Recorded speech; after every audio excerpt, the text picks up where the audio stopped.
You want the truth, the whole truth, and nothing but the truth? You can't handle the truth! Well, we're giving you the Michigan Sports Truth, the show that is honest, reveals the facts, truth, and statistics, and does not mess around. Follow me, Taylor Phillips, on Twitter at DT2Phillips. Email me at TaylorGatorPhillips14@yahoo.com. Follow Ed Smith on Twitter at EdSmith313, and go to our website at MichiganSportsTruth.com. Also like our Facebook page, The Michigan Sports Truth, and join our Facebook group with the same name. The Michigan Sports Truth podcast on Spreaker is also available on iHeartRadio and SoundCloud. Also a subsidiary of Sports Radio Detroit, thus available on iTunes and Podbean.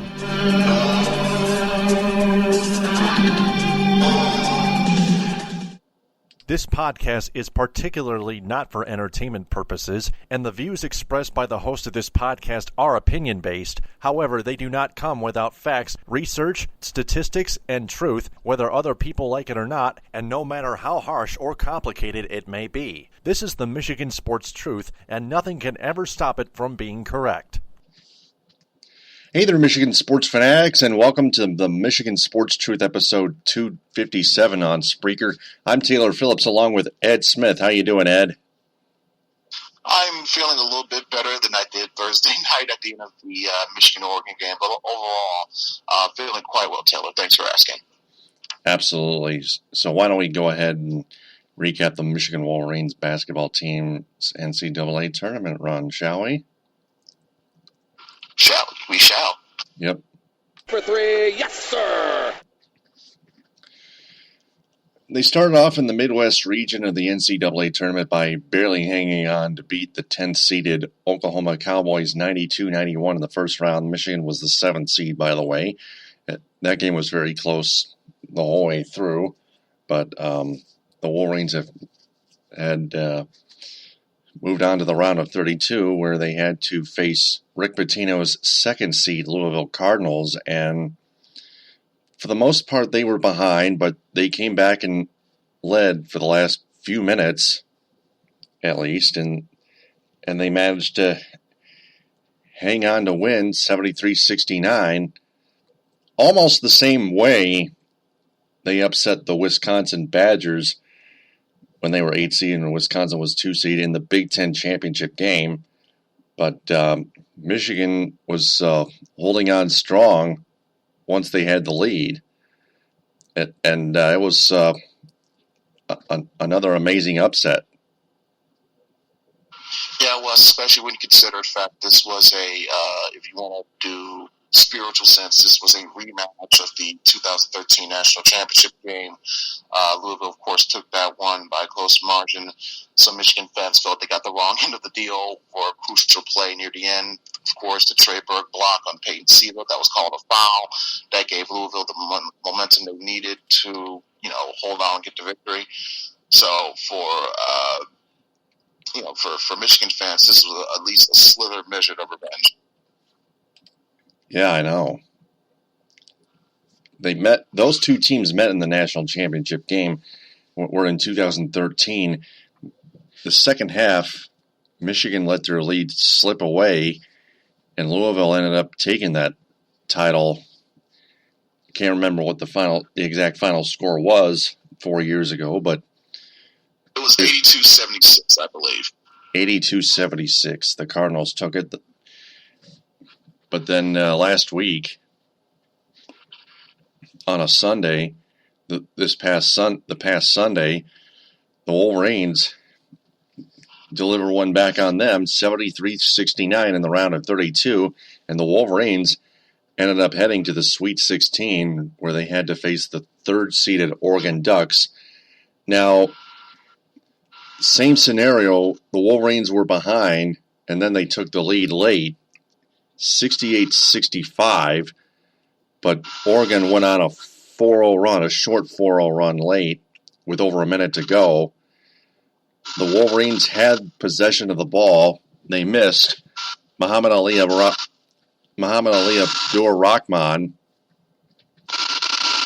thought he had the rebound, but he couldn't come up with it, and Oregon took over. They wound down the clock. They missed a shot. They got their own offensive rebound. And this was now a point where Michigan was just not getting their rebounds in the end, and then it ended up costing the Wolverines, because after an Oregon miss on a free throw on a 1-and-1, Derek Walton Jr. just parked his ass behind the arc and took a three when he could have driven to the rim and at least drawn a foul at the buzzer. It's easy to say that in hindsight, but I think there was a play before where Walton went exactly as you said, tried to drive it right to the hoop. Felt there was some contact there when he put the shot up, but no call was made. So I think in Walton's mind, who's to say that the referees won't do that twice in a row? And if you look at that replay, I've watched it a couple times. When Walton makes his drive, he did a nice cutback, step back motion to give himself enough space. And in my opinion, I've seen Derek hit shots throughout postseason play where he faced much more difficult looking defensive pressure than that. That was as good a look as you were ever going to give to him. And for a guy who was not only a point guard but also a senior, doing whatever he can, was essentially our team's best player in most instances during the past few weeks. If there's anybody I want taking that last shot, it's going to be Derek Walton. And the fact he had as good a look as he did, and it just went off the front iron. Tough break, real tough break.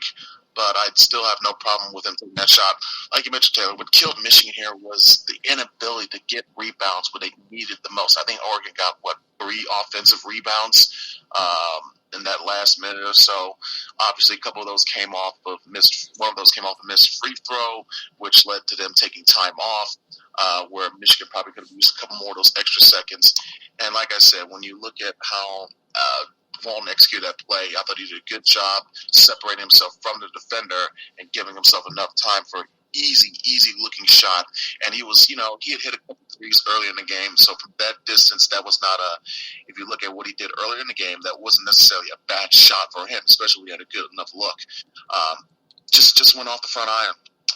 This was still a solid game. Not just by Michigan, but by Oregon. They proved themselves to be a real legit team. And remember, this is after the fact that they lost their star big man, Chris Boucher, for the rest of the year with a torn ACL. So the fact that they overcame that, and now here they are, they find themselves at the doorstep of the Final Four. You got to tip your hat to Oregon on that. They overcame a bad situation, just like Michigan did, of course, with the plane skidding off the runway before heading off to the big tournament. They used that as that fuel, that motivation to help guide them through this. And listen, I don't care what anybody else says. This was a team a couple months ago that was 14-9. Then some fans, were questioning, wow, should John Beilein even be allowed to still, coach this team? And so they run off a great run, especially after they lost that February 4th game to Ohio State. They won, I believe, 6 of their last 8 regular season games. 2 of those were down to the wire losses on the road. One of those, of course, was the buzzer beater to Northwestern. And then, of course, they rallied that off, won 4 games in 4 days in the Big Ten tournament, and then won these other 2 games to get to the Sweet 16. So, considering where they were no less than 2 months ago, if you had told me that through all that this same Michigan team would end with a conference Big Ten tournament title and a Sweet 16 appearance, you would have, in my opinion, you would have been said, holy shit, that's expectations exceeded, and then some. So to say I'm proud of this season and proud of this team, what they did and what they accomplished, is an understatement. John Beilein did a fantastic job, as always, it seems. This was, I believe, his 3rd Sweet 16 appearance in the last 5 years.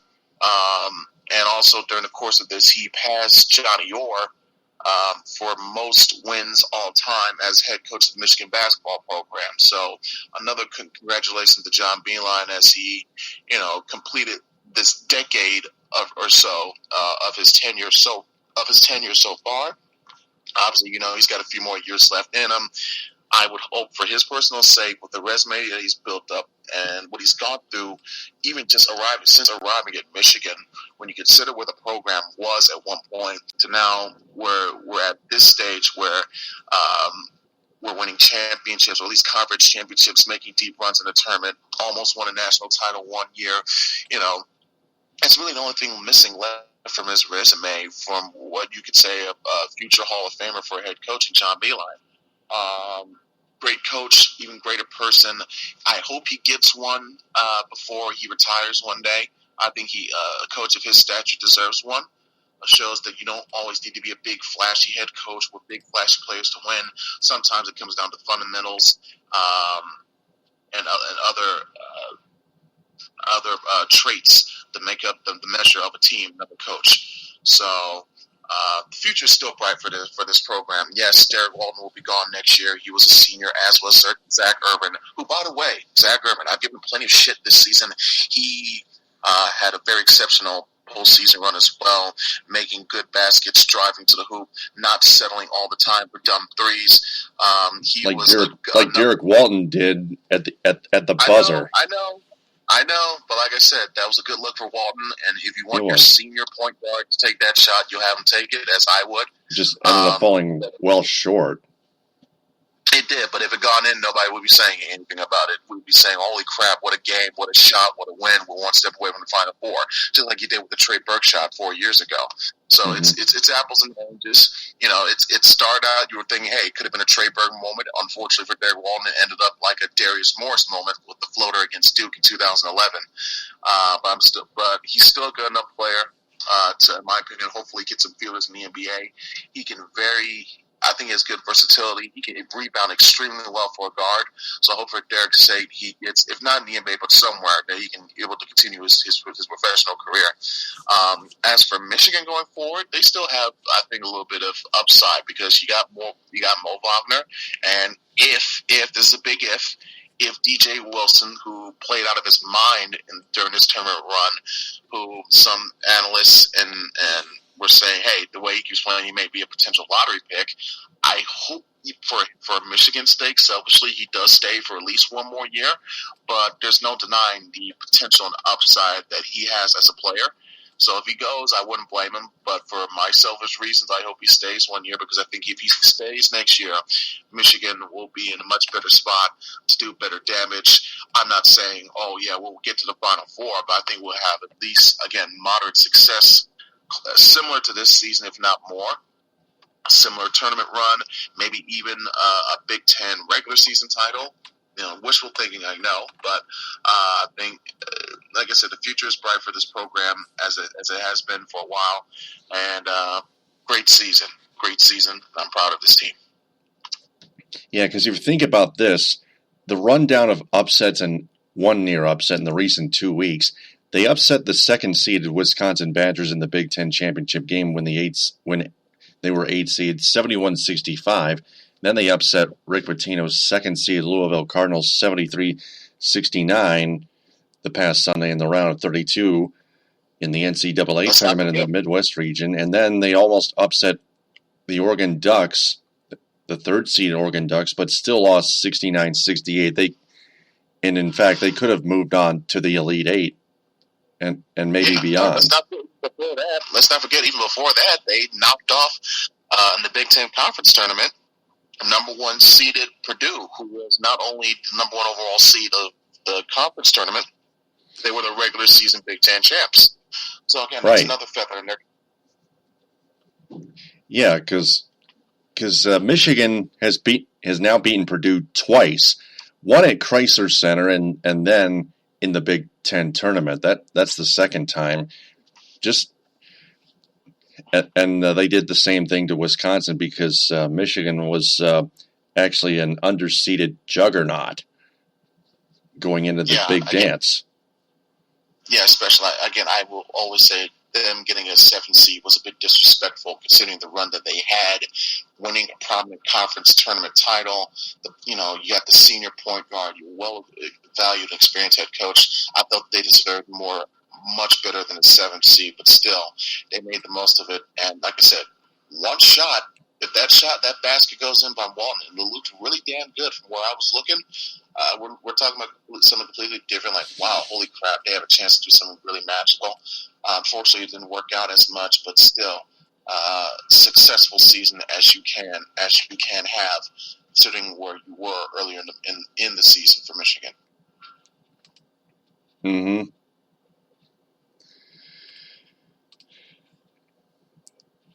Now for the Michigan State Spartans. Valentine for the win!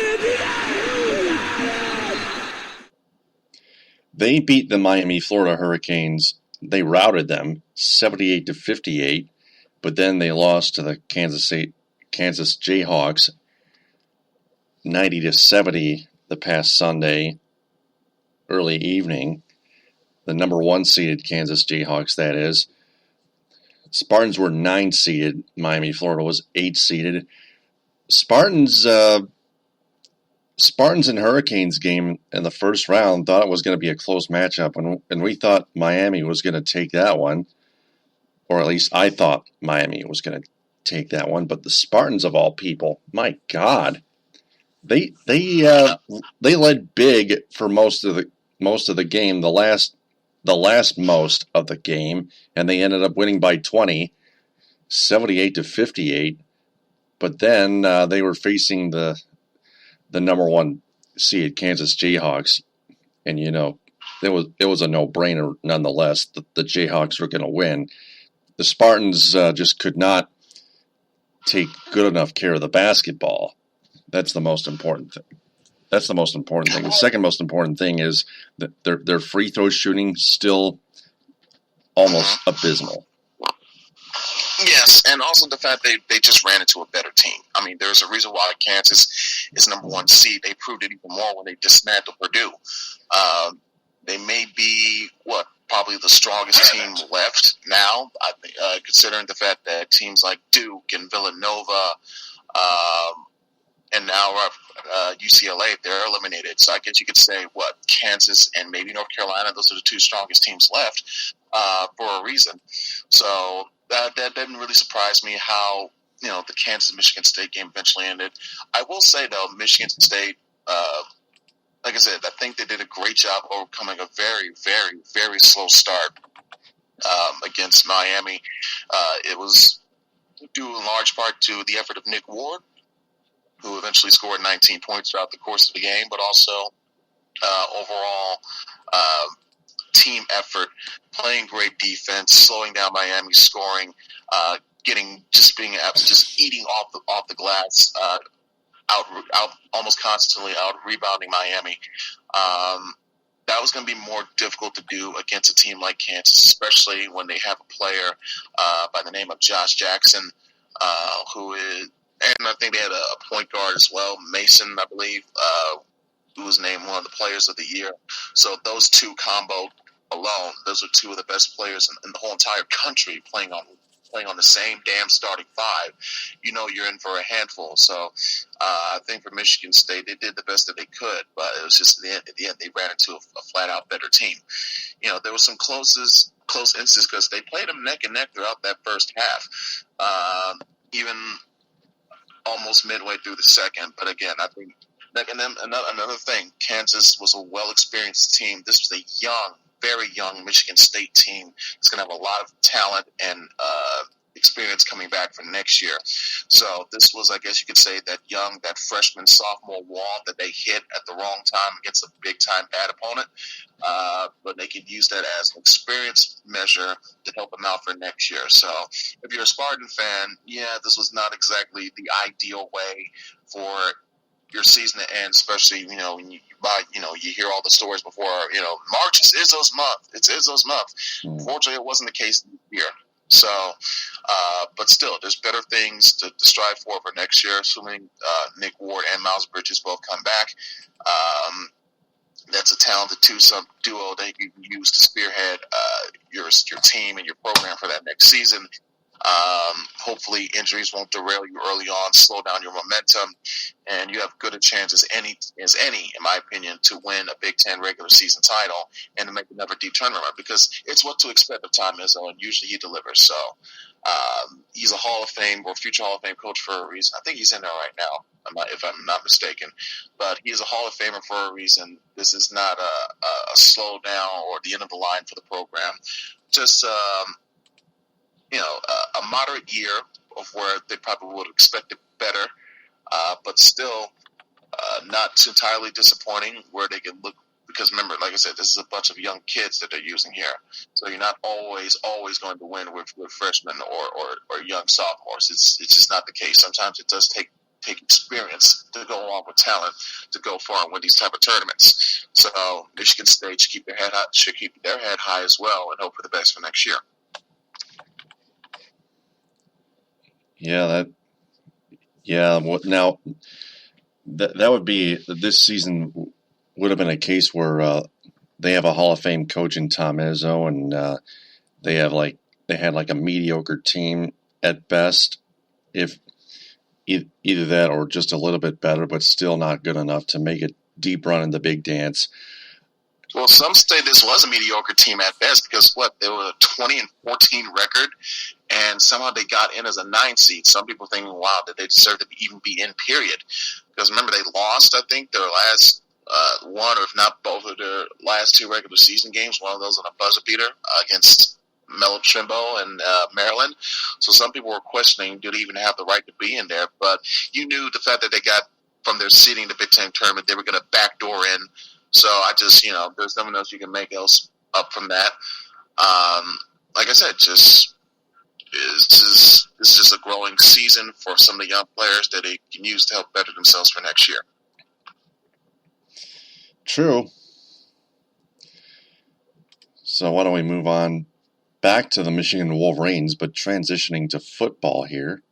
Touchdown, Michigan! Got 3 stories to pass along to you and to discuss as well. First and foremost, former Michigan Wolverine cornerback Jordan Lewis was accused of domestic violence, dragging his girlfriend on the ground. More specifically, he denied it, that he was dragging his girlfriend on the ground. The Ann Arbor police were called around 1 a.m. This one from Michael Rothstein of ESPN.com, staff writer, headlining police report differing accounts of an alleged domestic violence incident between Jordan Lewis and the accuser, which is his girlfriend. The call was made by the Ann Arbor police to the Ann Arbor police 1 a.m. on March 15th to the 3000 block of Signature Club Boulevard in Ann Arbor for an alleged domestic violence assault. Lewis was later charged with 1 count of misdemeanor domestic violence and arraigned on Thursday. He is due in Michigan's 15th District Court on April 12th for a pre-trial hearing. Lewis and his accuser agree, according to statements taken by police officers on those details. Lewis was asleep when the woman returned home around 12:30 a.m. and found him sleeping in bed with the light on. An argument ensued, and Lewis threw 2 pillows at her. She demanded an apology based on statements given to officers. And then in the next paragraphs says Lewis, according to the statements, went to the closet to get dressed. The woman said he was punching the door from inside the closet, and she went to the closet to make sure Lewis was not damaging the door. Lewis, meanwhile, told police he was trying to hold the door shut and get dressed so he could leave the apartment. The woman said Lewis stepped on her hair at some point and dragged her across the living room floor, but was unsure how she was dragged. Lewis, meanwhile, said the woman forced open the door and hit him in the face. He said, however, he was unsure how the alleged victim struck him.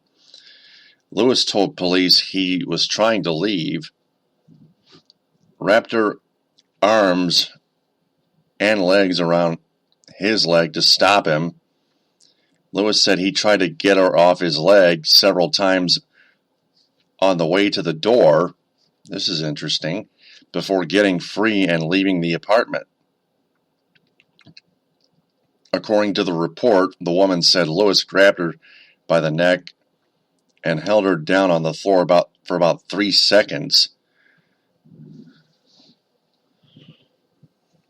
The woman demonstrated a cupped hand motion around the front of her neck. She said Lewis then left the apartment and called her a bitch on the way out. Lewis told police he may have grabbed the woman's throat while trying to get her off him, but did not intend to hurt her or assault her. He said he was just trying to leave.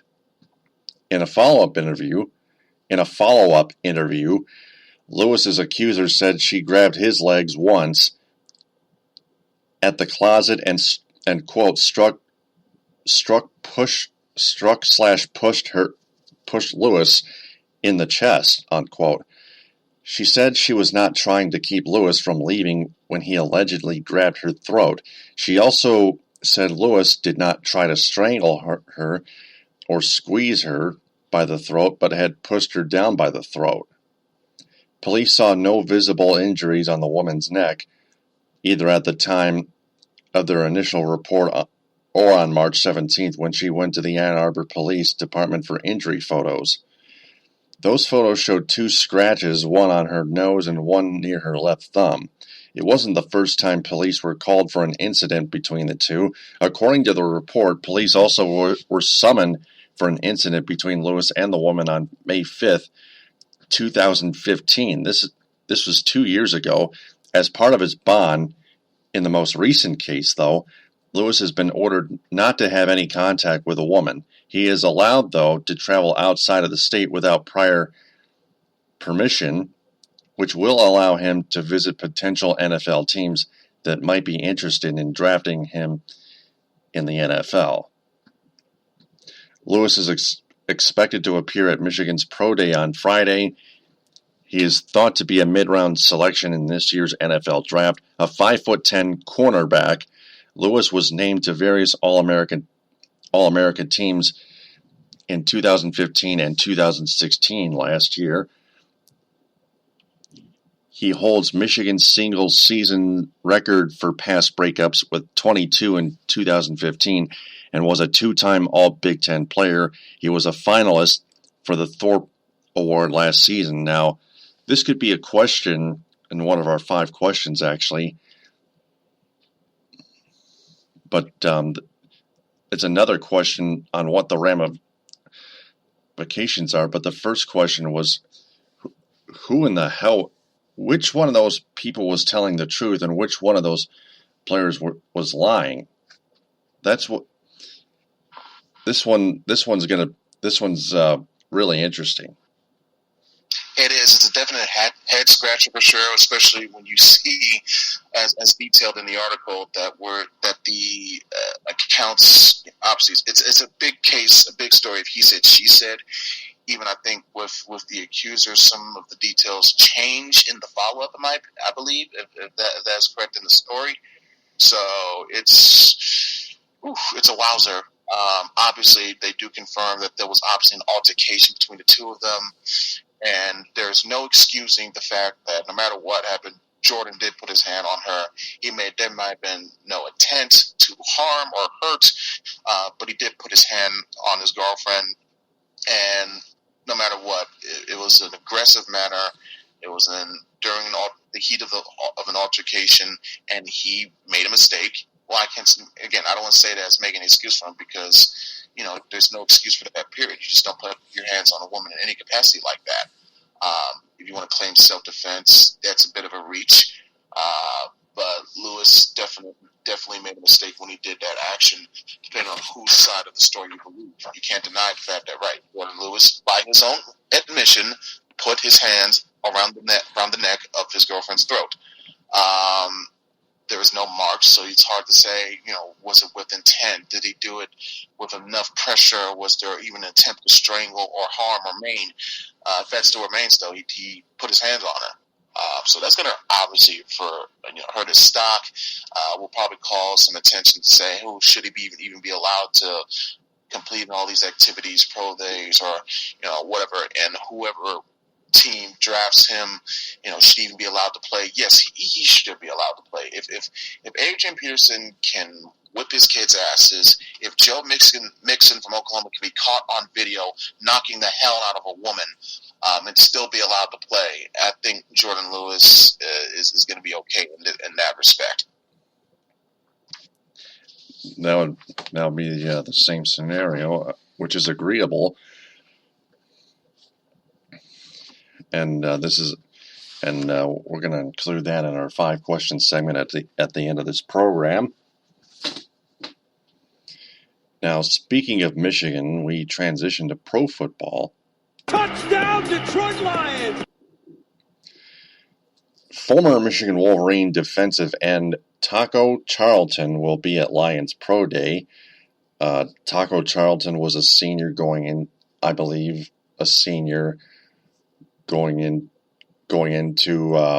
the spring after the Wolverines finished 11-3, or 10-3 rather. Taco Charlton was one heck of a tackler, I would believe. That was a guy who pinched in on the defensive front most of the time as part of the unit. He had great length explosiveness as well, playing at defensive end around that edge on the line, which resulted in him having 9.5 sacks in his senior year. That's true. And speaking of the Lions, they have signed former Seattle Seahawks defensive tackle Jordan Hill. They added another guy to their defensive front, along with I believe Paul Warlow, Akeem Spence, and Cornelius Washington. Yeah, they also re-signed. They also re-signed Armando Bryant too. The defensive tackle. You can tell they're trying to focus. With the signing of T.J. Lang, that took up most, if not all, the remaining cap space for free agency this offseason in terms of wanting to get a big-time free agent. But I think with the money they spent to upgrade their offensive line, well worth it in my opinion, because you need a better substantiated running game. And most importantly, you need to protect Matthew Stafford. So that was priority number one. So your offense is pretty much set, save maybe probably getting another tight end. Now you need to focus on shoring up your defense. And the key to your defense, again, we're going to go back to the big uglies here, is having a strong defensive line. You already have Ziggy Ansah. You have Ashawn Robinson.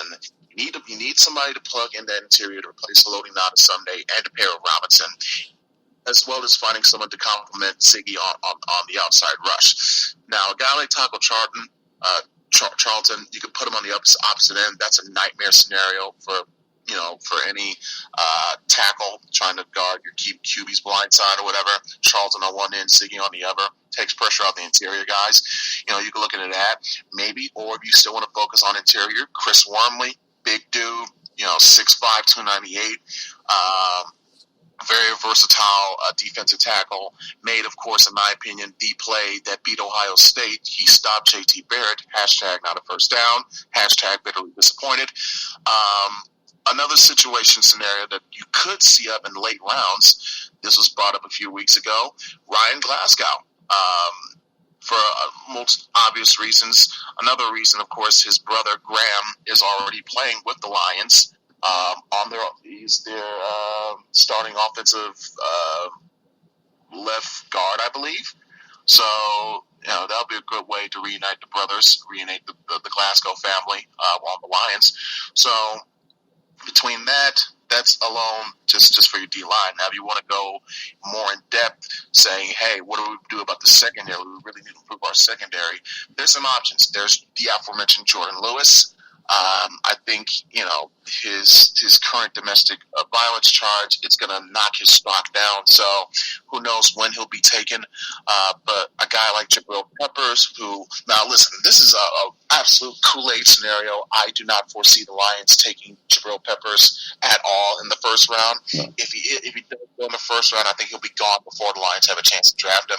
I'll be highly surprised if he goes. They may look at the fact that, hey, he can be a good return man and utilize him in the backfield, in the back of the defense secondary, use him as a safety with occasional gadget plays on offense, because he is a versatile player. There's no denying it. I know he wants to play defense, but he's an athletic player who can pretty much practically play any position. We saw that last year in college, so that's not out of the realm of possibility that he may do a couple offensive, situational package plays to whatever team drafts him. He's got to accept that. Or if you want to go strictly secondary and focus on strictly secondary, there is Channing Stribling. Also, another senior cornerback from Michigan. I thought he had a very terrific season. I thought he had a terrific end to the season last year when Jordan Lewis was getting a lot of attention and quarterbacks just were too scared to throw to whatever side Lewis was on. So they were picking on Stribling. I thought he did a good job handling himself, had a lot of pass breakups, had a couple interceptions of his own, by the way. So proved himself to be a quite reliable defensive back, in my opinion. So that's only, in my opinion, if you're going to focus on defense, those are the two primary areas of concern. Yes, there's also linebacker, because especially now with DeAndre Levy's exit, but I firmly believe if you have a very strong defensive line, or at least a solid D-line and a solid secondary, there won't be too much of an issue with your linebackers. So those are the options that could be facing the Lions. Whoever they draft in the draft doesn't necessarily have to be the Michigan guys, even though the season that this Michigan defense had, it gave them a hell of a lot of prospects for draft guys to salivate over for the future. But still, there's still a multitude of ways you can select plenty of players to fill other positions of need. But for the Lions, if there's probably one on offense, it's tight end. But the majority of your needs come on the defensive side. So that's what they need to focus on. And if they do a good job with it in the draft, it'll be perfect. That's true, but there are also other college players from other universities outside of the state that are. Oh yeah, I know the article which again penned by Michael Rothstein on ESPN, was only looking at the possibility of if there's a good chance that a Michigan player may be drafted by the Lions. Here's a good list of prospects. Even though it'd be nice to see, I highly doubt that's what you call the dream, the act of God of dream scenarios. There's plenty of good players, especially from other colleges and other positions, primarily defensive tackle, cornerback, that is loaded in this year's draft, where even if you don't get a guy from Michigan, you won't, it's not like you'll be striking out by getting someone else. I believe so, yeah. So we're going to keep our eye out on the entire NFL draft cycle of news. Once to see if anybody comes up from any university as a senior or maybe a junior, maybe declaring for the NFL draft. Just whoever the Lions can take. Well, there was a mock draft, I believe, from Todd McShay on ESPN, said he had the Lions taking a defensive tackle from Missouri, I believe, in the first round. So, again, that's another strong possibility, because we've seen the Lions now ever since both Ndamukong Suh and Nick Fairley left. They haven't had as strong or as reliable of a D line to get after the quarterback as you would have hoped for. So this will be probably a good chance to reshore up that through the draft. Now, like I said, they probably wouldn't have enough money to land another one via free agency, because, like I said, between Wagner and Lang, that took care of they used up their money. So hopefully, if Bob Quinn is as smart as I think he is, he'll now recognize and realize, okay, now we need to focus on defense, our defensive line. Let's see what we got in the draft. Luckily, like I said, this is a loaded draft with plenty of prospects at the defensive line. So almost any of these guys you can get, he'll be a pretty good pick for my standards. Mm-hmm. Speaking of Michigan football, we almost forgot to touch on a couple other notes here. Running back Kingston Davis is going to transfer due to a crowded backfield. Understandable. Not sure what a crowded backfield means, but meaning there's probably like a lot of backs in the rotation. Not to mention guys like Chris Evans, Eddie McDoom, Karan Higdon, among others. So it's definitely crowded back there. So I can imagine, right, you want to get a better opportunity for more playing time. Got no problem with that. Best of luck to him. Well, there you go. And also, former Wolverine senior tight end Jake Butt now agrees on paying college athletes. Now, a few years ago, there's been a discussion back in 2013, for example, that about paying college athletes because this is a dog-eat-dog economy that we're still facing after a decade, and the line of poverty is still really high and whatnot, especially for college athletes who want to make more money and move on with their professional lives. And Jake Butt is I think one of those people that wants to earn as much money as he can and move on with his life. So that's why he speaks up for paying college athletes.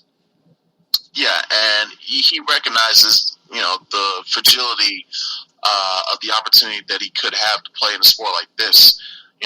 It's literally a one-moment instant where one wrong step or one bad hit or one big hit, everything could be over in the blink of an instant.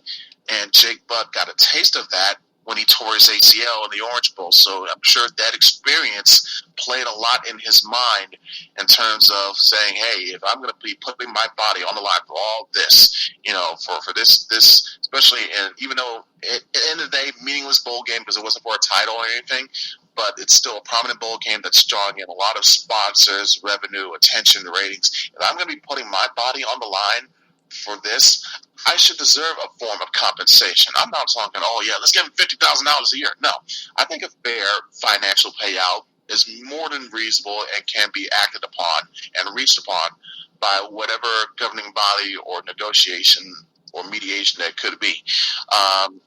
Now, obviously, there's to be some specifics and exceptions that would have to be made in terms of, hey, how if this was ever to be pulled off, how are we going to do it? Because more likely than not every single collegiate student athlete at every school is going to get the same amount of equal pay for the compensation. Some will get more than not, and that's just reality. Because listen, you can't compare. With all due respect to the athletes and the college the student athletes that go to this, volleyball and water polo, it's just not the same as basketball and football. Unfortunately, I wish I could say that, but it's just not. Football and basketball is king, queen, and duke. No pun intended in collegiate athletics. They draw the money, they draw the revenue, they draw the ratings and the merchandise. And not only up to a few years ago, you were seeing players' likenesses being used for video games and shit. So if I'm a player looking at all that, hell yeah, I would want to be compensated for it, right? Especially if I'm going to use my likeness and my name to sell merchandise and video games and jerseys and obviously promote, hype up big time matchups to draw ratings. Why shouldn't I get a slither of that pie? I'm not asking for 50% or even 30%, just a fair portion to compensate me for what I'm doing, because without me, you're not getting your damn revenue. So I definitely sympathize with the players' mindset of that. I definitely agree. Everybody wants to be rich. Nobody wants to be poor or broke or low on their budget. especially for some of these athletes, these student athletes who really, primarily they only got into college based on a scholarship, athletic scholarship, not necessarily an educational one. So this is probably their, when they turn pro, this will be their only method of income. So I think they would rather like to get a head start on that now in college, so they can have some save left over when they make that next step into the pros. There you go. There's that. The scholarships. Don't forget those. Those will get you some money. Mm-hmm. So back to the Lions here.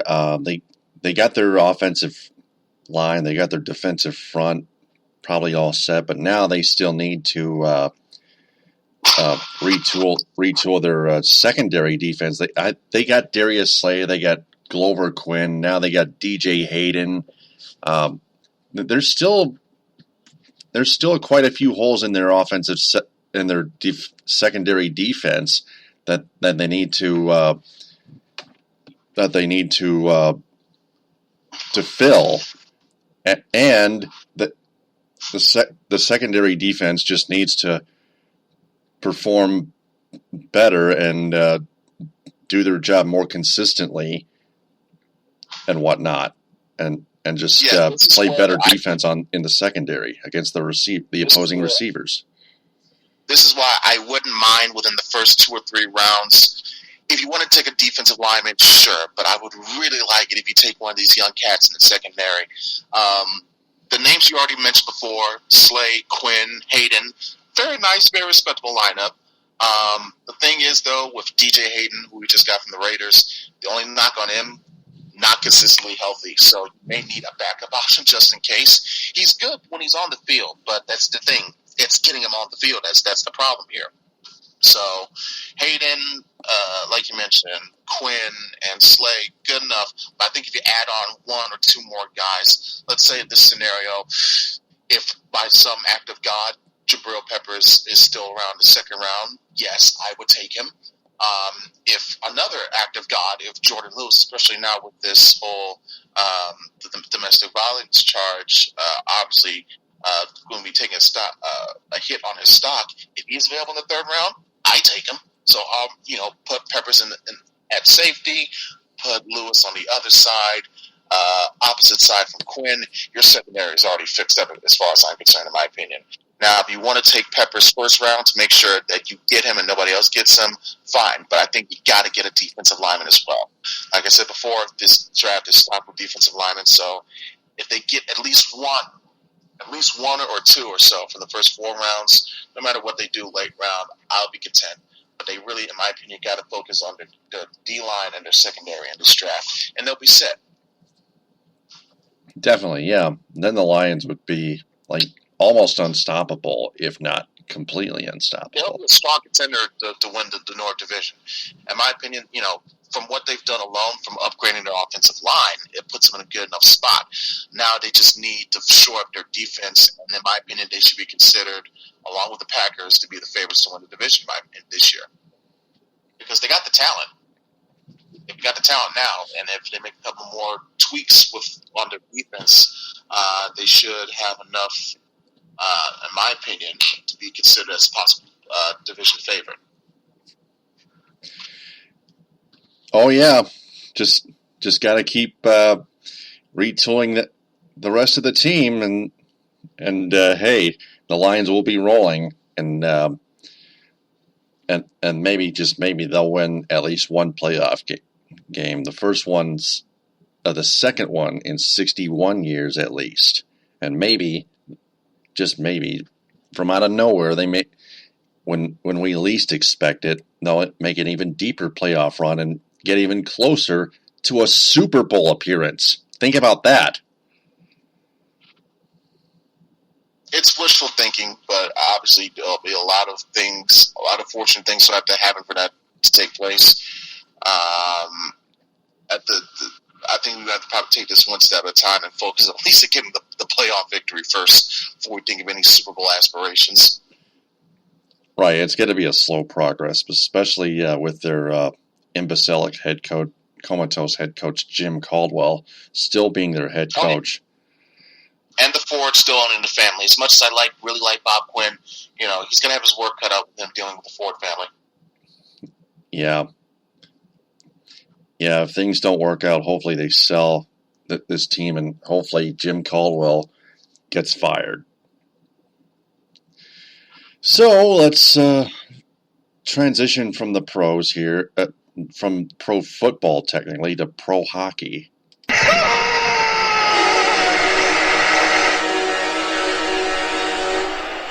Well, the Red Wings had actually been on a tear until last Friday night.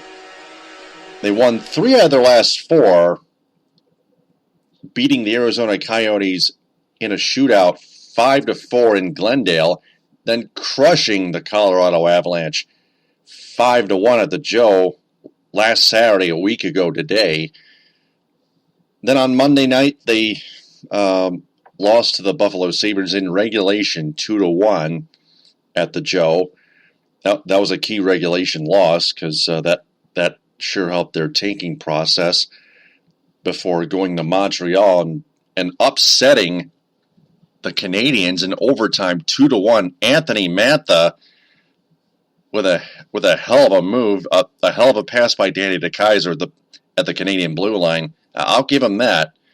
As bad as a defenseman, as bad of a year DeKeyser has had, he made a hell of a pass being taken down. Not even. I'm not sure if he was able to draw a penalty or not, but DeKeyser made a nice pass, and Anthony Mantha made his move through the inside edge of the right face-off circle, and he beat former Michigan Wolverine goaltender Al Montoya for the game winner. And the Red Wings came away with a 2-1 overtime win and got another 2 points.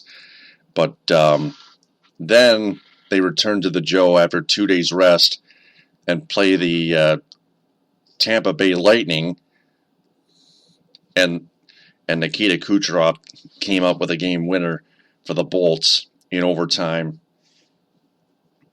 2-1 was the final score.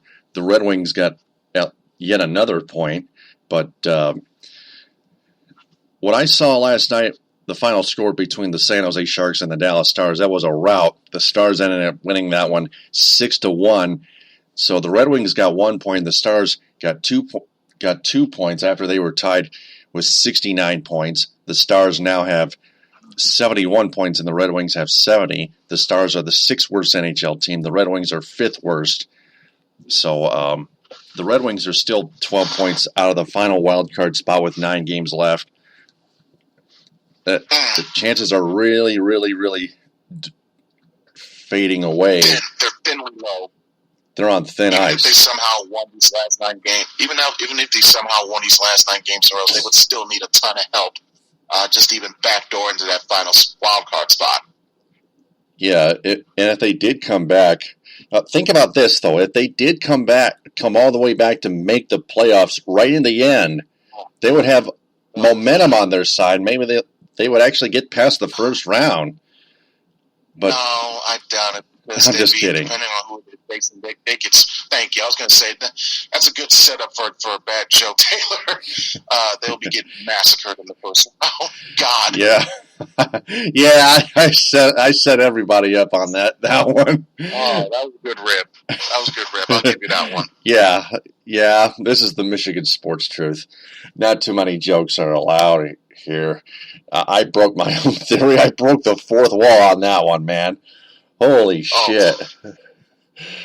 We apologize for this, folks. Yeah, you went shooting for a brief second. Yeah. But anyway, they're not, of course they're not, they wouldn't get past the first round, but of course they're not making the fucking playoffs, for God's sake. Give me a fucking break. There's just too many teams ahead of them competing for spots. And like I said, all those teams would have to lose for us to even jump them, let alone get into one of those last 2 wild card spots. Yeah.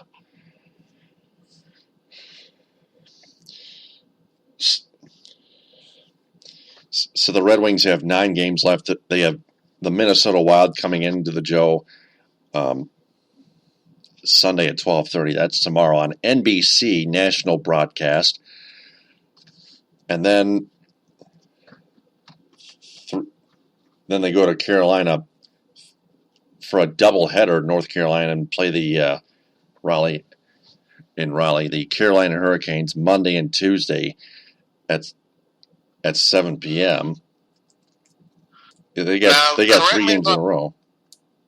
Correct me if I'm wrong, Taylor, but wasn't this one of these games coming up? That's the makeup game for the December 19th matchup that was postponed. Yes, that's right. Because the Red Wings don't want to waste another trip back and forth to Carolina, so they might as well get that doubleheader on and over with. Then on Thursday they head to Tampa Bay and play the Lightning yet on another rematch. And the rest of the schedule is on DetroitRedWings.com. Well, the rest of the schedule is they only got 5 games in April. 4 of those will be at home, including the very last 2. Hopefully by then they'll be eliminated and out of playoff contention, so we can have a more formidable and finality to not only the end of the season, but to the end of the Joe Louis Arena for the Red Wings. And of course, the streak. Yeah, finally. And that's actually possible. Also, hopefully, we get some more news on what's going to happen in the Red Wings in the future, especially from our own Jeff Moss, the founder and editor-in-chief of the Detroit Sports Rag, about their stupid, crazy, cocky general manager Ken Holland, who wants to give everybody a history lesson about comparing Danny DeKeyser to Nicholas Lidstrom. He's comparing today's Red Wings to yesterday's Red Wings, just like those slaps out there who still think this is a championship team. For God's sake, do the homework, for Christ's sake. You have the absolute temerity to compare quite possibly the greatest defenseman of all time, not named Bobby Orr, to Danny DeKeyser. You need to be fired on the fucking spot. Yeah. Are you kidding me with this? Are you out of your mind? Not a knock on DeKeyser. This is just, again, it's just saying the names alone should let you know what different class they're in. Nicholas Lidstrom, Norris, 7-time Norris winner, like I said, clutch slap shooter, like I said, best defenseman not named Bobby Orr of all time, in my opinion. And then there's Danny DeKeyser. Probably be an average player on his best day, nowhere near the versatility or the input or the value of a Nicholas Lidstrom in any sense, any realm, any universe. And here, but it just shows again the real intellectual makeup of Ken Holland for him to make such a ludicrous ass statement as this. Yeah, and to add on here, you get 2 more opposite calibers of Nicholas Lidstrom, like Jonathan Ericsson, Nicholas Kronwall. Just get them the fuck off this roster forever if you can. If you're any general manager not named Ken Holland, after he gets his sorry ass fired, once the Ilitches sell this Red Wings team sometime in the near future, Holland has 1 year left in his contract. But I think if the Red Wings officially miss the playoffs, that will finally wake up the Ilitches and Ken Holland, of course, because Ken Holland just may then face the Ilitches face to face and say, "I'm sorry." That's all I can come up. That's all I can come up with it for anything Ken Holland would say to the Ilitches. Someone tells me they're going to play this year out, just like the Tigers were for Brad Austin. It's a year left on his contract anyway. We'll see what happens. My ideal scenario: someone tells me he won't get fired by the Ilitch family. No, because I knew all along that the Ilitches and Holland really bond real fucking well. They have when Holland kept that streak going, and before that time won 4 Stanley Cups since the salary cap era, and in our lifetime, admittedly. Right. So if there's ever a change of position that he will take in terms of jobs, whatever, he won't get fired by the Ilitches. That'll be if anything happens, they'll probably be left to the new owner of the team.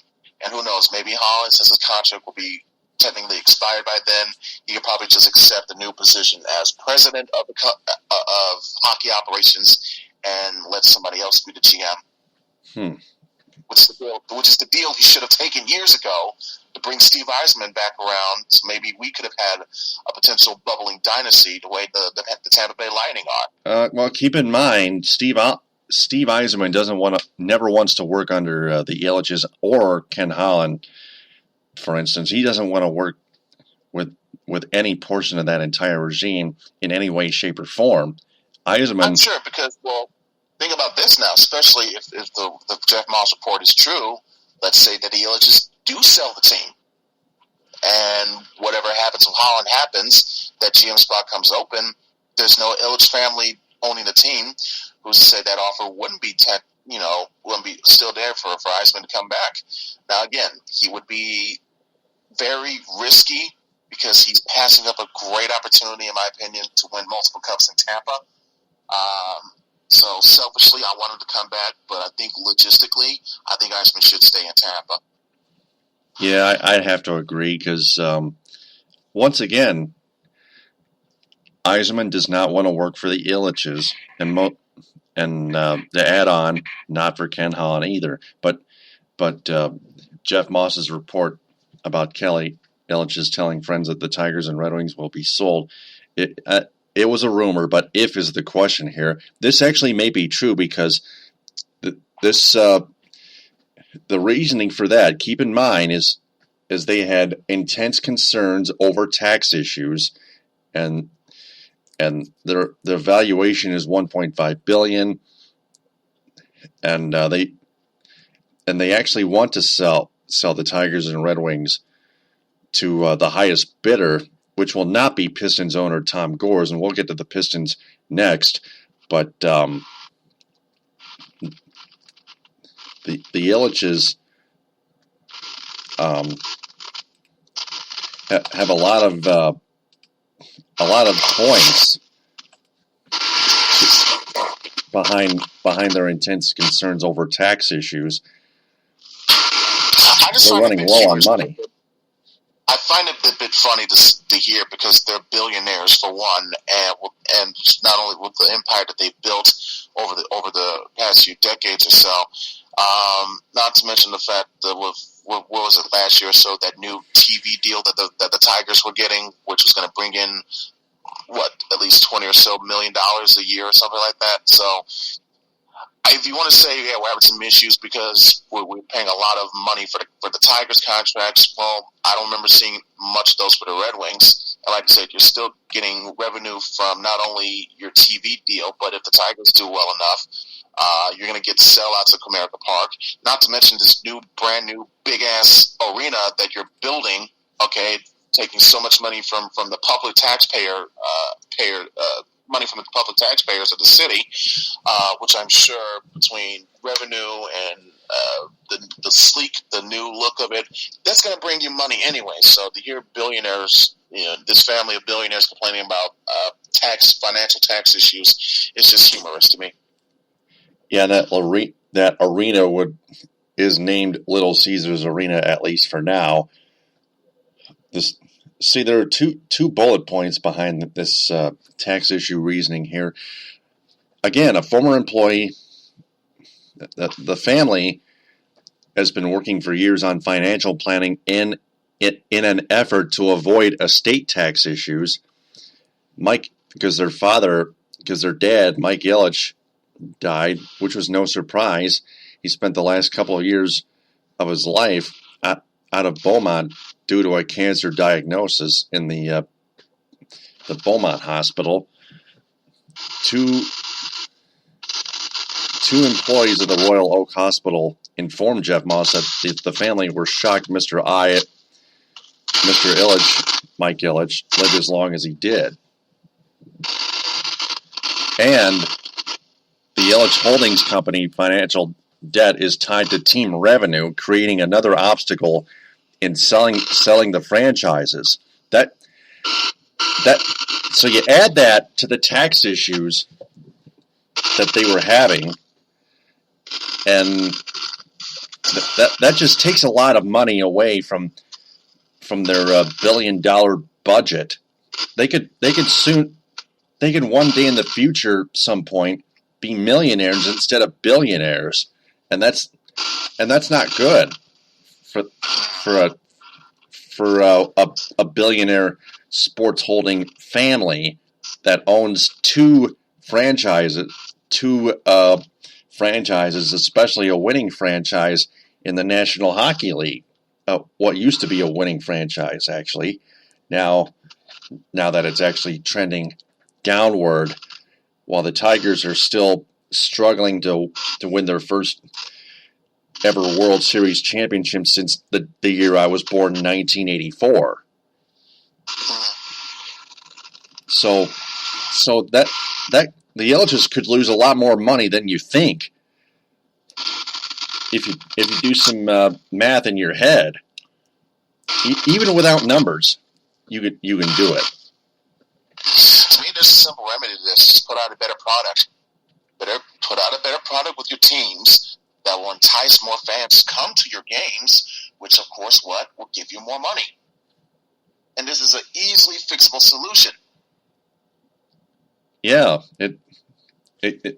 let's not forget let's not forget it should be a much bigger company than Little Caesars. It should be much bigger company than Ruby Tuesday or Buffalo Wild Wings. It should be like a financial company or some kind of famous name. Another one that stands out next to Joe Louis or Muhammad Ali, whichever. Just some much bigger product. Any much bigger product that they can come up with.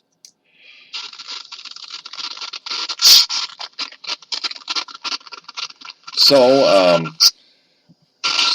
ladies and gentlemen, we apologize for the static coming out of the messenger phone call feed here, but It's really weird. I can hear it a couple times. I don't know why. Yep. But anyway, we're going to transition to the Pistons themselves, and it's not looking good for them. Left sideline three. No, it's not.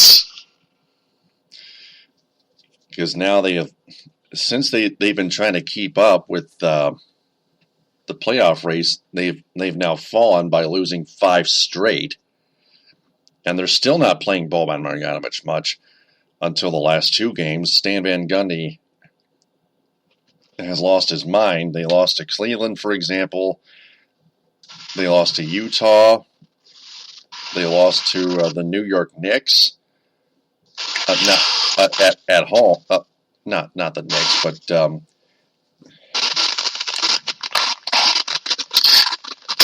they've lost 6 out of their last. They did beat the Knicks, but since then they've lost 6 of their last 7. They got their asses whipped by the Cavs. They lost to the Jazz, the Raptors, and now with this 3-game losing streak, all of them on the road, by the way. Fucking losing at a buzzer beater to the Nets of all teams. Getting destroyed by the Bulls. I mean, remember, this is a Bulls team that just lost Dwayne Wade for the rest of the year with an elbow fracture. They're still kicking your asses.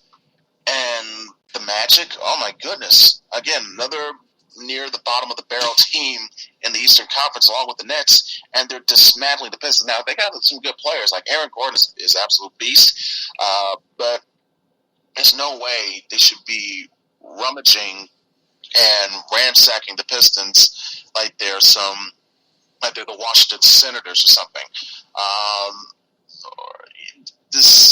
It's very troubling and discomforting to see a team where I think not just me or you, but I think a good number of people thought we had a good chance to, win 50 games and maybe get to a top 4 seed.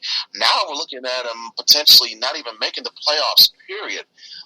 Without question, this has been one of, if not the most disappointing teams in the whole association this year. But yet, believe it or not, through all that, they still have a chance. Now, it's an outside shot. They got 9 games left as well. And if my current standings are correct, they're 2.5 games out of the 8th spot. So it's looking like a scenario where they're going to go on a mad rush, hope for some luck ahead of them, and most likely, even if they do get in by the skins of their teeth, we're looking at another. If they're looking at another first round matchup with a strong opponent, if it's Cleveland again, holy crap, you're done. So it's just not a good look for them right now. Yeah. The possible scenario is either just enter as the 8th seed now or miss the playoffs because the Pistons look demoralized. What started this 5-game losing streak was that total destruction by the NBA champion Cleveland Cavaliers. This was a statement, another first round exit by that same opponent, 128-96 being the final. Then the Pistons returned home last Tuesday and play the Utah Jazz. They lost.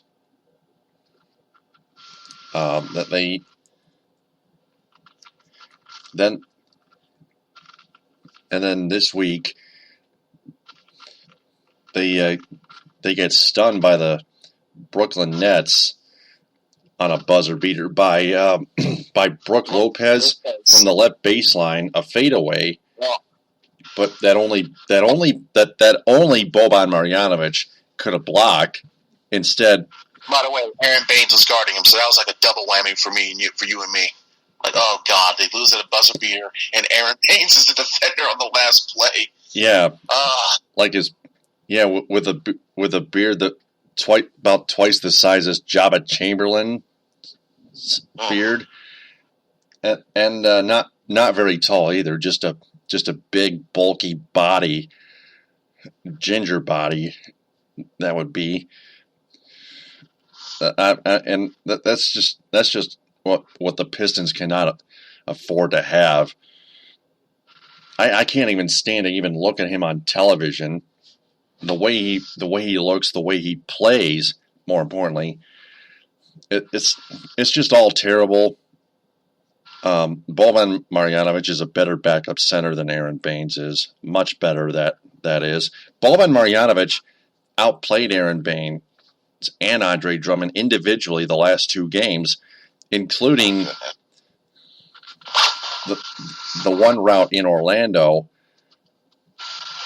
where Boban Marjanovic was 1 point short of being the co-leader in scoring with John Lure. John Lure had 16 points. Boban Marjanovic scored 15 points in 12 minutes. Aaron Baines scored 8, which is not quite terrible, but still pretty bad.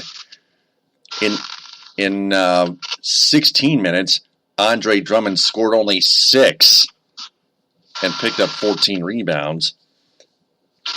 Boban Marjanovic. This is a sign where Boban Marjanovic, it's now getting to a point where Marjanovic is now getting even better than Andre Drummond. More importantly, Drummond and Baines scored 14 points combined. Boban Marjanovic, 15.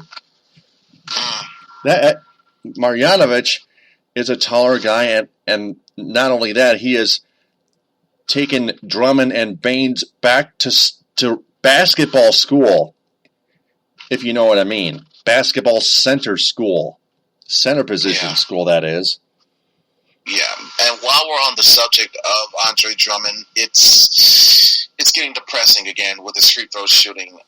Again, missing another 2 free throws, only 2 free throw attempts. He missed both of them. Against Chicago, 0 for 4. Brooklyn, 1 for 3. His last 5 games, he has shot a measly 20% from the free throw line.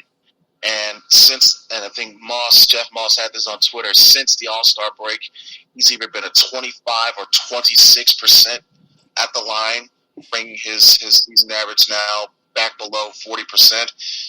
Oh my goodness, it's frustrating and beyond infuriating when you have a player of this talented caliber who has potential to be something great, yet for some reason or another, whether it be free throws or mental capacity or, like I said, not listening to criticism, or for some reason taking, because I think he was taking this game off as he's taken several off in the past few weeks.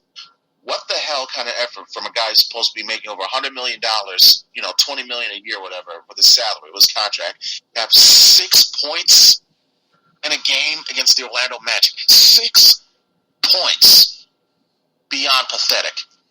Yeah. And that hook shot ain't doing him no favors either. He needs to abandon that shit as well as his free throw shooting stance. Yeah, the only thing left that he can do is rebound the damn ball. Drummond out in that category has out-rebounded Aaron Baines and Boban Marjanovic, but you got to put more points on the board. Even if you had more rebounds, you still wouldn't score as many points as Boban Marjanovic if you are not consistent enough, if you're not nearly consistent enough. For example, this past Friday night, I mean, points are more important than scoring. Points are just a little bit better than getting rebounds. Rebounds are key. They're the second priority, but scoring as well, as far as offense is concerned, is the most important priority. Yeah, rebounds are one thing, but if you're only just doing that and you're a starting center making $100, having over $120, $130 million contract, you got to do more than just rebound. Got to put some baskets up. Show better proud defensively. Okay, make your free throws. All those play into it. So the whole just doing enough of your rebounds, that's lazy. Absolutely lazy on Drummond's part.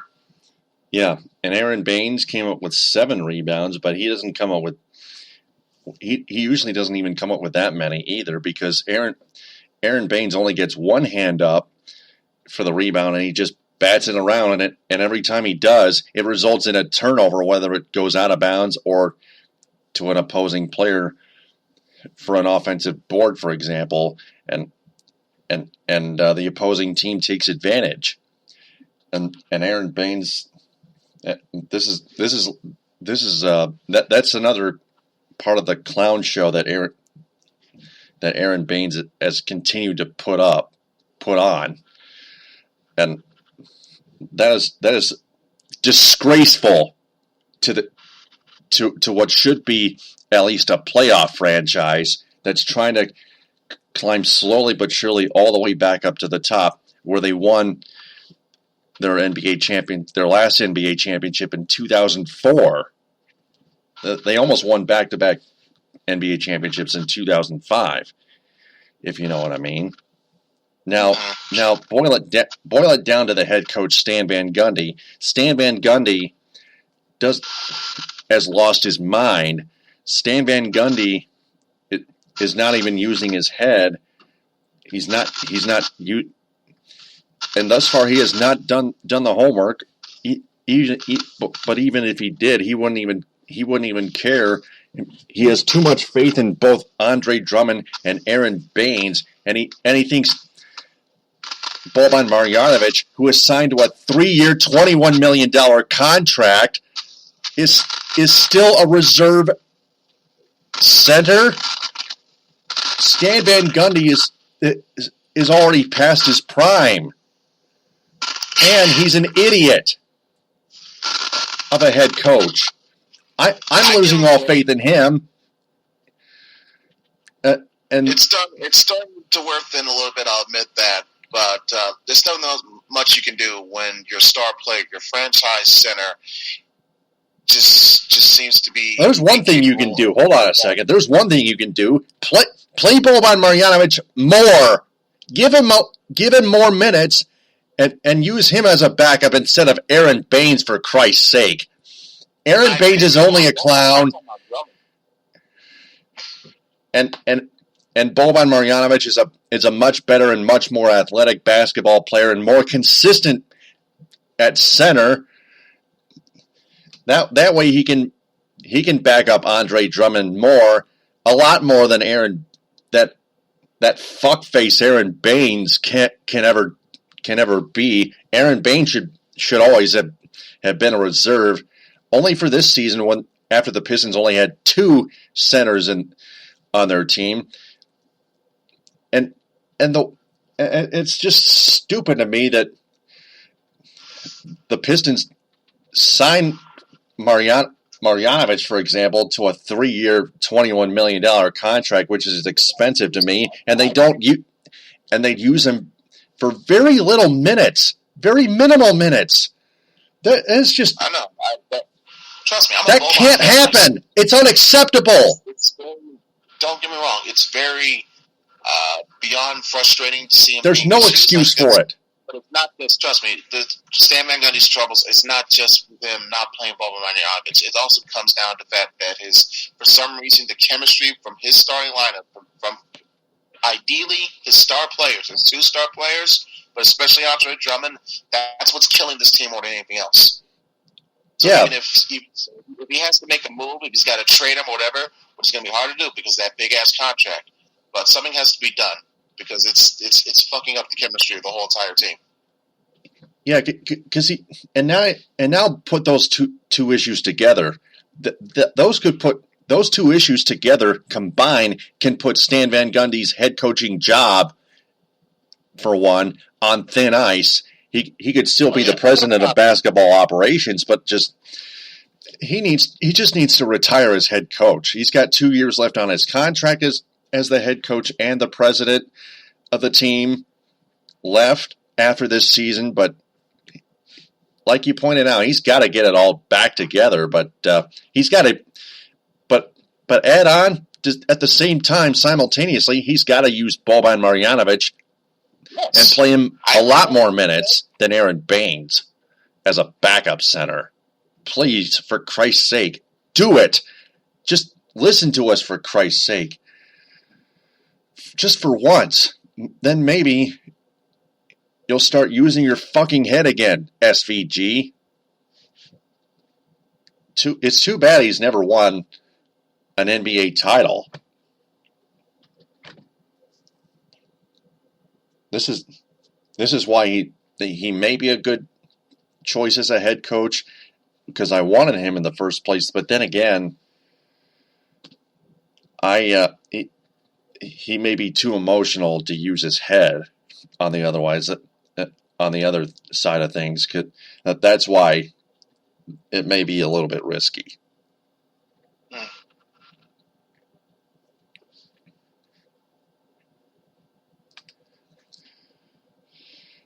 So the rest of the NBA, the rest of the Pistons schedule is on Pistons.com.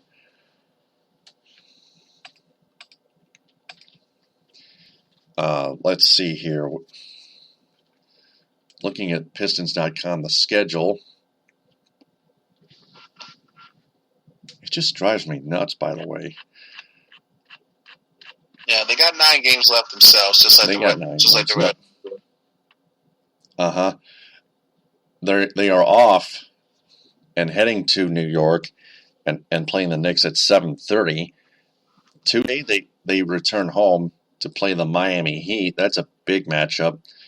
Then on Thursday they look for revenge against the 14 and 56 Nets, the Brooklyn Nets.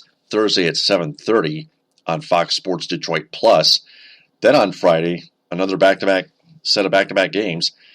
They head to Milwaukee and play the Bucks at 8 o'clock at BMO Harris Bradley Center. That on March 31st. That wraps up that month. Then on April 5th, 4 days rest, they return home to play the Toronto Raptors at 7:30. Friday, April 7th, the Houston Rockets await the Pistons at Toyota Center at 8 o'clock. Then the Pistons head to Memphis on April 9th at 6 p.m. at FedEx Forum in Memphis, Tennessee. Yeah, I use that Southern drawl accent. Country music. Where's your banjo? Yep.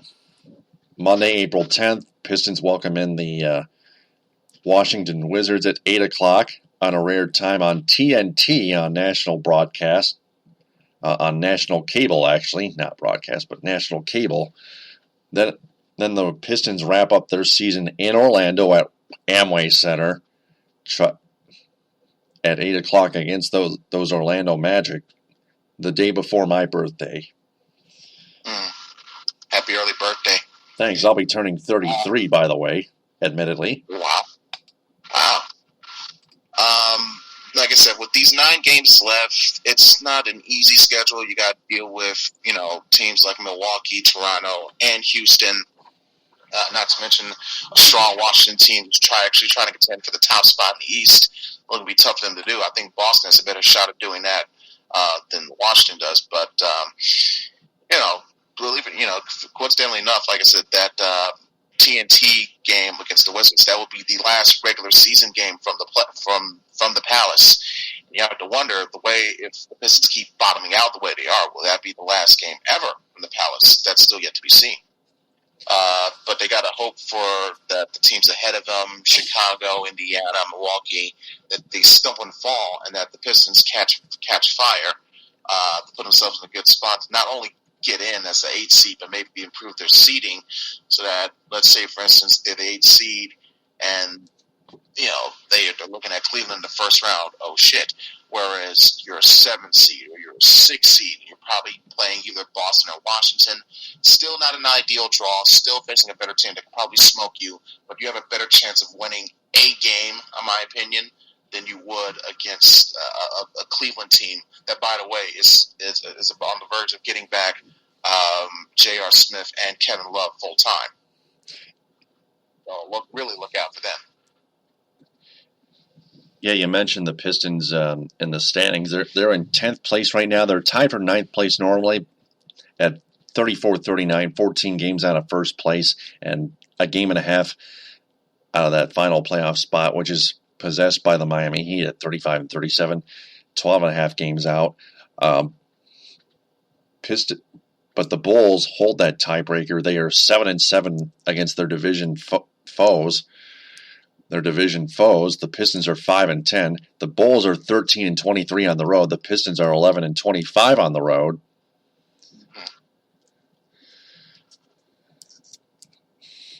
Despite the Pistons outplaying the Bulls on home court 23-14 to 21-16, the road games are more important than the home games, and the division games are more important than the home games. Road and division games are individually more important than home games. Yeah, they've been a shit team on the road. Yeah, absolutely. Got to win on the road. You got to earn it. Also got to hope for those other teams to falter ahead of you. So Indiana's lost 2 in a row, so maybe that'll be a good start. That's true. That's a good start indeed.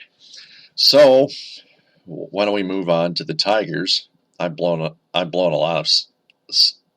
lot of steam off this Aaron Baines and Boban Marjanovic situation. That one is long Needed steam gone. nonetheless. Yeah. It's been lasting way too damn long. 3 notes here. J.D. Martinez, first of all, their right fielder, their star right fielder, J.D. Martinez. Well, he suffered a sprained right foot earlier this week on a Monday, and he was gonna undergo a stress CT scan. He suffered it last week. Monday, he was gonna undergo a stress CT scan on Monday, and then he would be reevaluated on Friday to determine the extent thereof. And now we get the update just yesterday that he is now out 3 to 4 weeks with a sprained Lisfranc ligament in his right foot. So he will start the season on the disabled list, unfortunately. Damn it! But bad break for JD and the Tigers, but a good break, you could say. Excuse me, for anyone that's currently log jammed in that race for center field. Now a spot is open up to where even if they don't make the cut in terms of being one of those two platoon guys in center field, they can still have a chance to get some playing time in right field because JD is now out. That's true. For example, Stephen Moy has been itching to get a major league spot. He wants more playing time.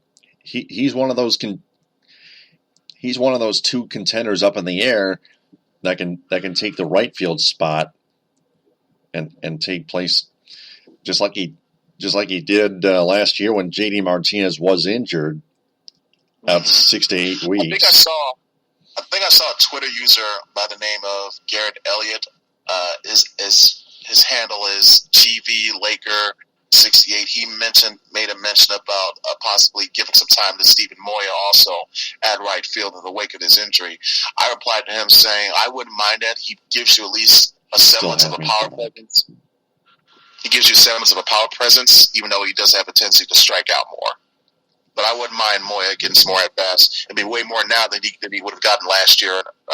The way Oscars had it. Yeah, that's true. But other injury news, which is positive, Michael Fulmer says his ankle is now 100%. It's good to hear. Don't get me wrong. I love it. But we'll have to see how he turns out going into opening day. And not to mention Miguel Cabrera should be returning soon. Right. After being sidelined by his back stiffness, that led to him being pulled, not playing much in the World Baseball Classic. And speaking of the World Baseball Classic, Ian Kinsler hit a clutch home run, and under that, and I guess you could say, the managerialship of all people, Jim Leland, the United States won the 2017 World Baseball Classic. So congrats to, obviously, most of all, Team USA, but also special congrats to Ian and, Jim Leland. Yeah, Jim Leland has never had a chance to manage a baseball player like Ian Kinsler on any roster, any baseball roster, whether it's a Major League Baseball roster or a World Baseball Classic roster, and there you go, first time for everything. Leland manages Kinsler. USA wins their first ever World Baseball Classic. 8-0. They shell the Puerto Ricans in the championship game at Dodger Stadium, as seen on MLB Network with Matt Beskergen on the call. One of the best in the booth right now in today's world. Yeah, I really like that. Me too. He's got a very, very nice flair for the dramatic with some of his calls. Yeah, real solid play-by-play dude. Yeah, I wish I could be alongside that guy. Yeah, he seems to be fun to be around, but makes you wonder. By the way, if I guess for some of those with the fancy of fantasies, you're seeing Jim Leland managing a team featuring Ian Kinsler. Will that be the last time? We'll see that this year, or no? I wonder. Maybe they fire Osmus midway through. Hey, bring in Jimmy, even though he stated before he would never do that. But now with Mr. Illich gone, this tune might be changing. Well, we want the Tigers to have a smarter manager. Keep in mind that actually knows and is willing to comprehend and is willing to care with the sabermetrics that Manny Acton knows, for example, that's the guy that we want, actually. That'll be the dream scenario, but it's a situation of devil that you know versus devil that you don't know. And even though, obviously, I'm not nowhere near a fan of how Leland manages games, the fans love him still. And more often than not, you could say it was in spite of him, but, the teams reached great heights of success under his watch. So who's to say that that's not far out of the question if and when, they feel that Osmus is not working out for this year and decide to pull the plug early. You need a suitable replacement for right then and there. Yeah, anybody but Osmus. Because Brad Osmus has too much faith in his still has too much faith in players like Mike Pelfrey and Anibal Sanchez. Mike Pelfrey gave up 2 runs in the 6th inning, in relief. Just the 6th inning in the rematch against the Braves in Lakeland, where the Tigers won 3-2 in 10 innings. Mike Pelfrey should indeed be cut, at least after this season, or just in the middle of the season. They can unconditionally release him the same way they unconditionally release Jose Valverde and Jabba Chamberlain. Mike Pelfrey could be number 3 on the list as of recently. Pelfrey just gives up runs every time he's out there. You can say that about the rest of the bullpen. So that's a good preview for this year. Yeah, but how about Anibal Sanchez? He the last time he was on the mound this spring, he didn't even give us a single run. He only gave up 4 hits.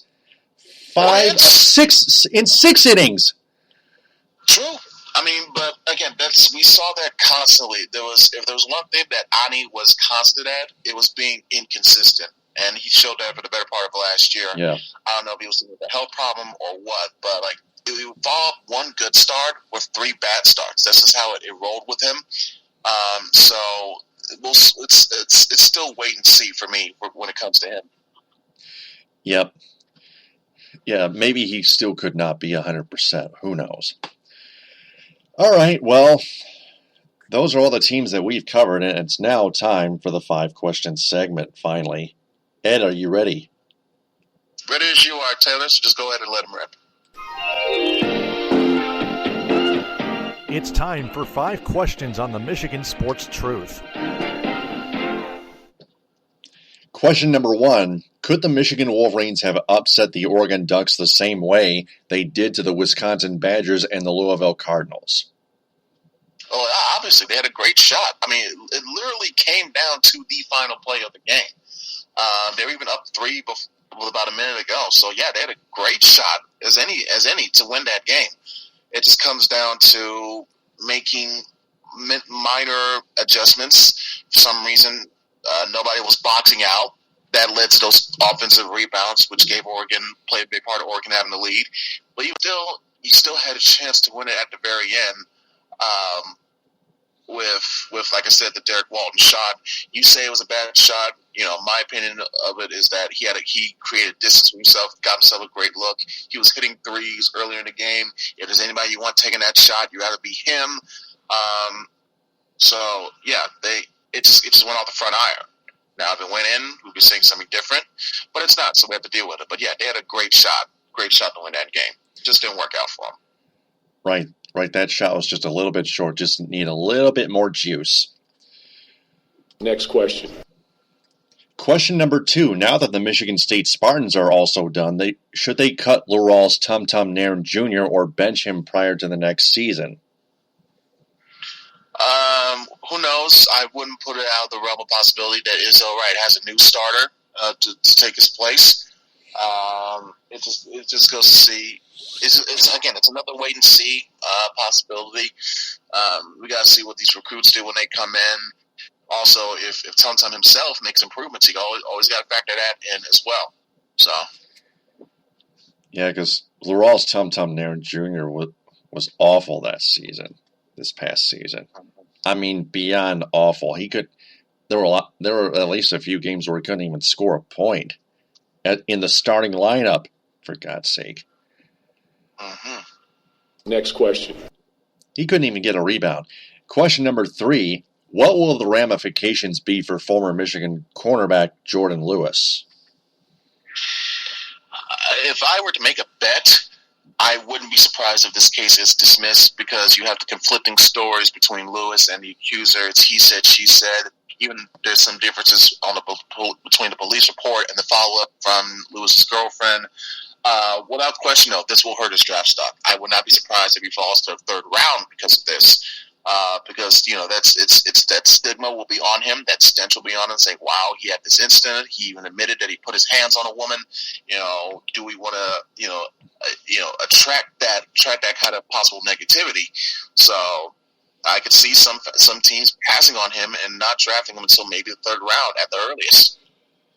I hope not, because he's got in my opinion, he's a French first round, bona fide second round talent. But because of this incident, this will definitely hurt his stock, in my opinion. Next question. Question number 4. Are the Red Wings finally missing the playoffs? I say yes. Double down on that. Hell yes, they will. Just too many teams ahead of them with points and whatnot. And with the amount of games left in the season, it's just too little too late to try and go on a wild run and then expect the other teams ahead of you to just stumble and then assume you're going to get, backdoor into that last wild card spot. It's just not happening, people. It's just not happening. I'd say, in other words, continue with their tanking process and getting that one of those top overall picks in the NHL lottery draft. Good choice. Yep. Next question. Last and not least, question number 5. Should the Pistons still try to make a playoff push, or should they miss the playoffs somehow? They're still, because they're in a much closer and better spot than the Wings, believe it or not. So yeah, they should try. They're only a game and a half out of the last spot. You got 9 games left. You mean to tell me if you win your last 9 games, that somehow you'll miss the playoffs because the other team got hot? I don't see that happening. If they go on a hot stretch, finish strong, most likely they'll get in. It's just depending on what seed they'll be in. But they have still a better shot at getting in than the Red Wings do. Yeah, especially if Stan Van Gundy starts using his fucking head as a head coach, with his in-game decisions, like Boban Marjanovic, for example. I'm addressing this one more time. Hashtag free Boban, or hashtag play Boban more. More specifically, Play yeah. Boban would be short and simple. Yeah, play Boban. Yeah, short and simple that'll be a little bit too short and simple because it wouldn't be specific enough. Play Boban more would be more. It'll be explicit enough, but I think if you look at some of the numbers, you can see right. Boban doesn't have much minutes, so I think some fans will get the gist of it, especially if they don't see him on the floor as often as his contract demands it should. So I think the simple hashtag of just play Boban is good enough, in my opinion. That's true. Oh, but we got to keep in mind the playoff scenario looks like this as of right now. They either face Cleveland and get swept again, or miss the playoffs. And right now the Pistons are faltering. Stan Van Gundy still doesn't know what the hell to do. And now think about this. Still feels like this. But think about this though. Cleveland only has a 1-game lead in that over the Celtics for the top spot in the East. So let's assume the Pistons still get into the 8th spot, but it's the Celtics that they're facing. Still a tough task because you're dealing with Isaiah Thomas with his perennial shooting and scoring. So he could tear you up in one game, let alone over a series. But I would still feel more confident in my chances of winning a game in that series than against Cleveland. Because you're facing Cleveland, it's done. Like, no, just Right. If you face the Boston Celtics, you would at least win 1 or 2 playoff games and still get eliminated in the first round. You have a better chance of stretching that to 5, maybe 6 games. Cleveland, you'll be lucky to get to 5. Yep. Mm-hmm. So that's our 5-question segment for all the listeners and fans out there. If you want to answer those questions, just replay the episode and answer them in the comment bank below this episode. That wraps up episode 257 of the Michigan Sports Truth on Spreaker. Ed, I'll talk to you again next time on episode 258 whenever you're available. Absolutely, Taker. My goodness, I've been watching too many wrestling. Absolutely, Taylor. Thanks again, and hope to see you soon. Yep, absolutely. Hope to talk to me soon. Actually, we don't see each other in person, actually, but anyway. Right, slip of the tongue. Oh well. Live, That folks. happens. Live. That happens. No, there's no punishment for that. Yeah. So, Still, take care, man. Yep. Thanks. Have a good one at work. Thanks. You too. Thanks. So, before we sign off, I want to remind everyone to share this episode and our entire podcast on social media. Have their friends share that as well. And follow me on Spreaker as Taylor Phillips online at Spreaker.com, because I want to tell them that the Michigan Sports Truth podcast is looking for local advertising sponsors. If anyone has a business that's interested in sponsoring this program, you can follow Sports Radio Detroit on Twitter at Sports Radio DET, Sports Radio DET, and send them a direct message or email them at sportsradiodetroit.com in the contact section. Or you can email the founder of Sports Radio Detroit and the owner, Roger Castillo, at rajcast81@gmail.com. Also, like their Facebook page, Sports Radio Detroit, and join their Facebook group. And finally, find their podcasts available on iTunes and Podbean. For Ed Smith, I'm Taylor Phillips. Follow us on Twitter at DT2Phillips and at EdSmith313. And like our Facebook page, The Michigan Sports Truth, and join our Facebook with the same name. We'll talk to you next time. Thanks very much for listening. TTFN, ta-ta for now. Bye, Mr. T.